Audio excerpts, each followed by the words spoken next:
You know what they are. You have read the articles. You have watched the videos. You have sat with a friend who looked you in the eye and said, "This is not a healthy relationship." You have had the conversation with yourself in the dark at 2 in the morning, where everything was clear and the conclusion was obvious.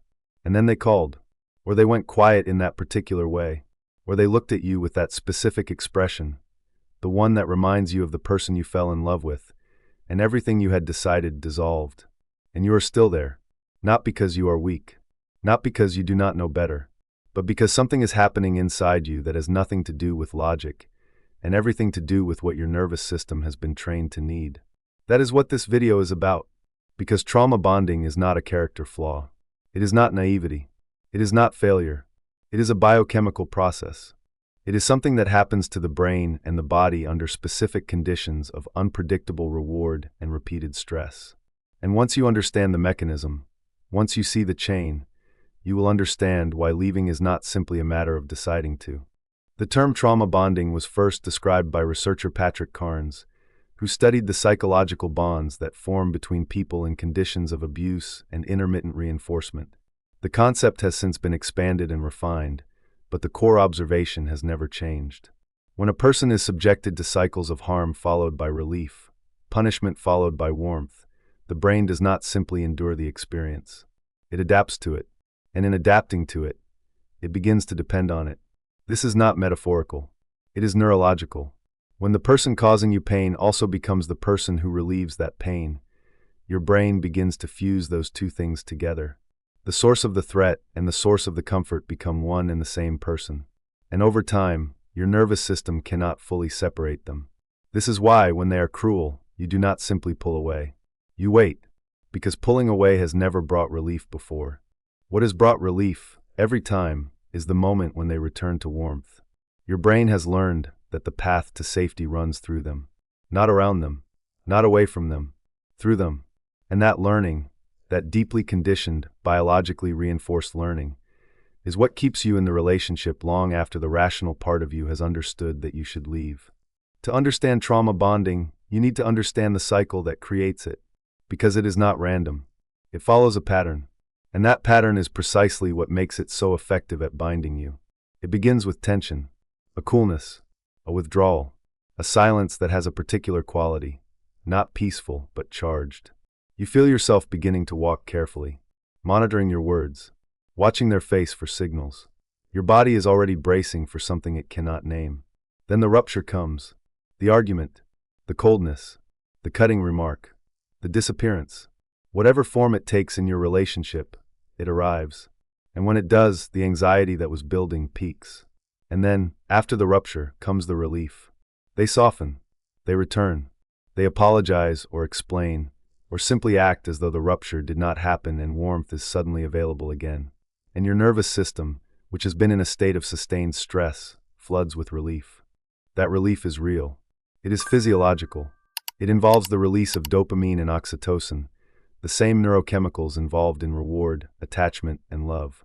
Your brain registers this moment as the solution, as the end of the threat, and your brain remembers. This is what intermittent reinforcement does. When reward is unpredictable, when warmth comes and goes without clear logic, the brain does not disengage. It becomes hypervigilant. It increases its investment. It works harder to achieve the reward because the reward is uncertain. This is the same mechanism that makes gambling so difficult to walk away from. The slot machine does not pay out every time. It pays out sometimes, and that inconsistency is precisely what keeps people pulling the lever. You are not addicted to the relationship because it is good. You are addicted to it because it is unpredictable. Because the moments of warmth, arriving after periods of pain, register in your brain as a form of rescue. And you keep returning to the person who rescues you. In a relationship with a covert narcissist, this cycle does not happen by accident. It is the architecture of the relationship. The covert narcissist requires what psychologists call narcissistic supply: attention, validation, emotional responses, a sense of control. And the trauma bond cycle is one of the most reliable systems for extracting it. When they withdraw, you pursue. When they are cold, you try harder. When they return warmth, you are flooded with relief and gratitude, and your investment deepens. At every point in the cycle, you are oriented toward them. Your attention, your effort, your emotional energy, all of it flows in their direction. That is the supply, and the cycle guarantees it continues. The covert narcissist is not always aware of this in a fully conscious, deliberate way. For many, it is a deeply ingrained pattern, one that developed early in their own history and has been refined across many relationships because it has always worked. The cruelty is not necessarily planned, but the dynamic it produces is consistent, and the result for you is the same regardless of their level of awareness. Your nervous system is organized around them. Your mood fluctuates with their behavior. You feel relief when they are kind and dread when they are cold. You are not living your own emotional life. You are living a response to theirs. That is what the bond does. It relocates your sense of safety from inside yourself to inside them. One of the most damaging aspects of trauma bonding is what it does to your self-perception. Because from the outside, and often from the inside, it looks like a choice. You know what is happening. You have said so yourself. And yet you stay. And yet you return. And yet you find reasons to believe that this time will be different. To the people around you, this is baffling. To you, it is a source of profound shame. Why can I not just leave? What is wrong with me? Why do I keep going back to someone who hurts me? These are the questions that turn inward and become accusations. And the shame they generate makes the situation worse, not better, because shame is isolating. It makes you less likely to reach out. Less likely to tell the full truth to someone who might help. Less likely to name what is happening, because naming it means confronting how long it has been happening. What I want to say directly here is this. The fact that you cannot simply leave is not evidence of weakness. It is evidence of how effective the conditioning has been. The bond was built on your brain's own attachment mechanisms that exist in every human being. You did not install them. They were constructed around you. Shame serves the bond. Clarity weakens it.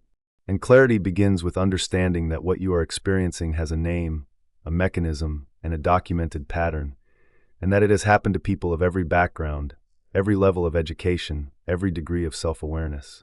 You are not too trusting. You were targeted.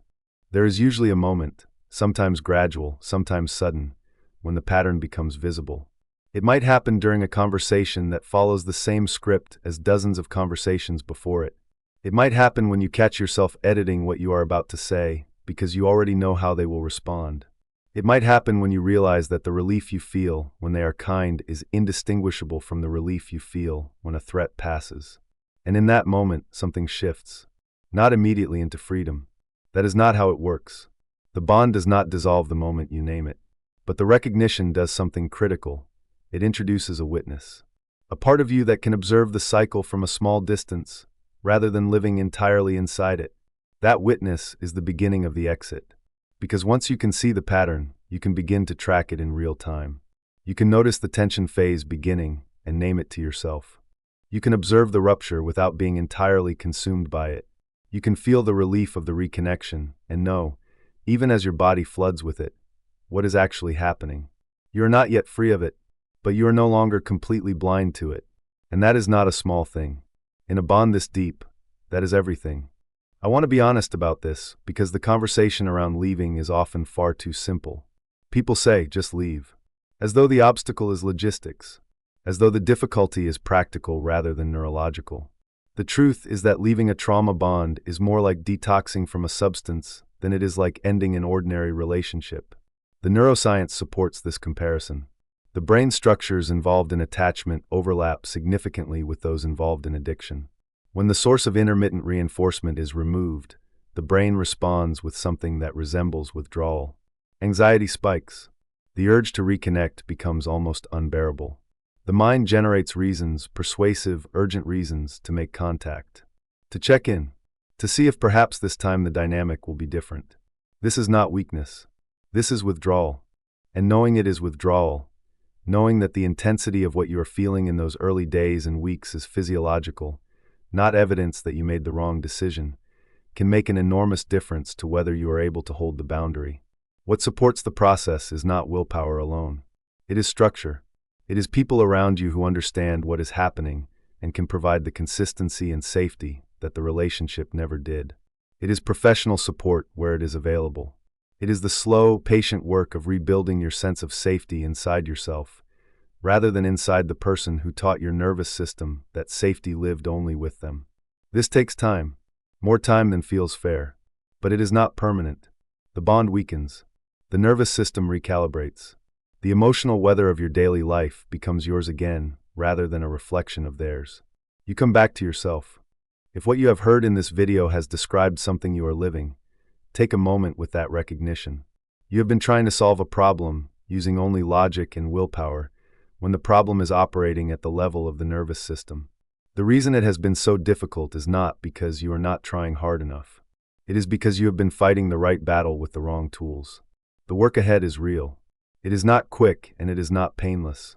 But it begins with exactly this: understanding the mechanism, naming the chain, seeing the pattern for what it is rather than for what it has been telling you it is.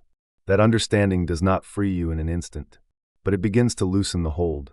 And that beginning matters more than you know. In the next video, we are going to decode DARVO, deny, attack, reverse victim and offender, the tactic that turns you into the abuser in the middle of a conversation you started to protect yourself. It is one of the most disorienting maneuvers in the Covert Narcissist toolkit, and once you see it, you will never be confused by it again. If you want that, subscribe so you do not miss it. And if this video gave you language for something you have been carrying without a name, please share it. Someone in your life may have needed to hear this for a very long time. Take care of yourself. I will see you in the next one.